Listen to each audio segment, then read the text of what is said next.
Today I'm going to introduce you to the soil food web.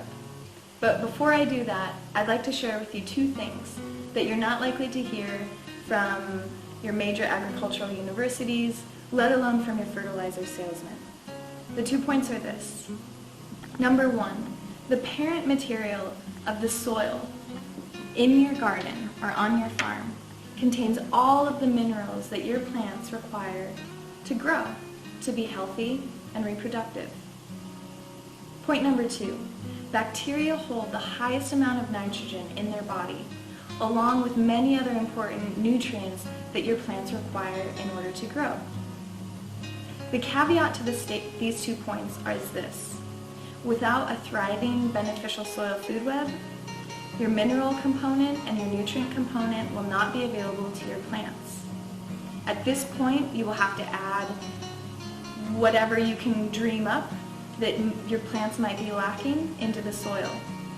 So let's start talking about the soil food web.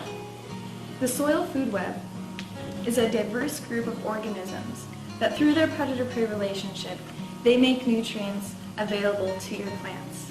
That means by eating one another and pooping out and juices flowing out of their mouth after they've been eating, the nutrients are going into your plants and your plants can absorb nutrients as they need. In the image you can see that here we have plants, and underneath it you have organic matter, which is basically anything that was once living, but it's not living anymore.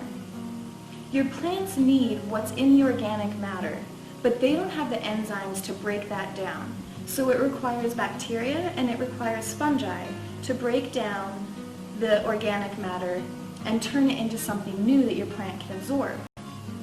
But the fungi and the bacteria don't have a way of making nutrients available in the way that your plant needs to absorb them.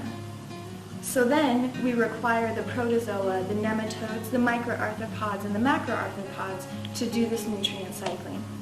Let's take a look at the next image. Here you can see a beneficial fungal hyphae strand. This is a fruiting strand. It has wide diameter. It's the color brown. You have a mineral up in the upper right-hand corner, and you have lots of diversity of bacteria. This is a sign of a thriving soil sample. The diversity of bacteria is essential here because certain bacteria thrive in certain times of year more than others. But nothing's going to be available to your plants unless something can come along and consume them. And so this is where we have the protozoa and the nematodes and microarthropods coming in. This is an image of a testate amoebae. He has a huge mouth, he's got lots of bacteria in his belly, and also if you take a look at the rest of the slide, we have a diversity of bacteria around for him to consume.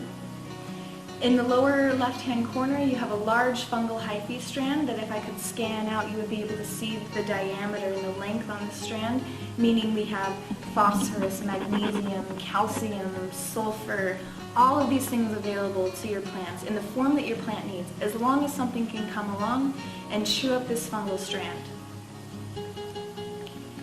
Here we have an image of a nematode. This particular one is a predatory nematode.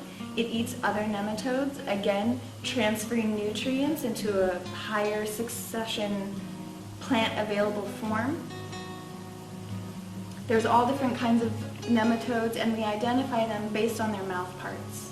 So not all nematodes are bad, even though they tend to get a bad rap for that. This next image, we have a microarthropod. These guys are shredders. They come through, they break down the organic matter in the soil, they make it easier for bacteria and fungi to digest and break down. By default, this particular one could come along and chew his way through a fungal hyphae strand, making nutrients available to the plants. Here in this film, we can see a stalked ciliate consuming bacteria, releasing nutrients in a plant-available form. If you had many of these, it would indicate an anaerobic environment. Fortunately, in this particular sample, we just had one. So what I'd like to share with you is this. Your plants release something called exudates, and it's released through their surfaces, and it's released through their roots. Organisms, bacteria and fungi, are attracted to these exudates because they contain sugars, amino acids, and minerals.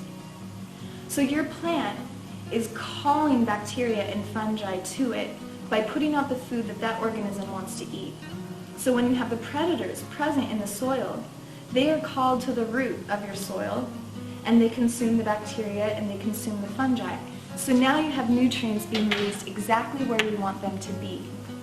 So the organisms are doing this, and we don't have to apply synthetic fertilizers, fungicides, pesticides. If we do applications of fungicides and pesticides, we lose the soil food web. So let's talk quickly about what the benefits of the soil food web are. The soil food web creates soil stabilization. Organisms in the soil create the structure in the soil that your plants need in order to get their roots down. They create highways and byways through the soil so that water can percolate down. Air can come down in at the root of your plant.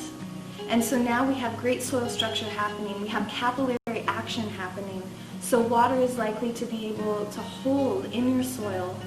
Organisms are 70% water, holding water in your soil. When the predator comes along, it consumes the bacteria, releasing a bit of water along with minerals and nutrients available to your plant. We also have nutrient retention. Like I mentioned, the organisms hold the nutrients in their bodies. We have nutrient cycling through the predator-prey relationship of the organisms. We have plant fertility because your plants are getting what they need when they need it. And we also have carbon sequestration. Organisms need carbon in order to live. So by consuming one another, they store carbon in their bodies.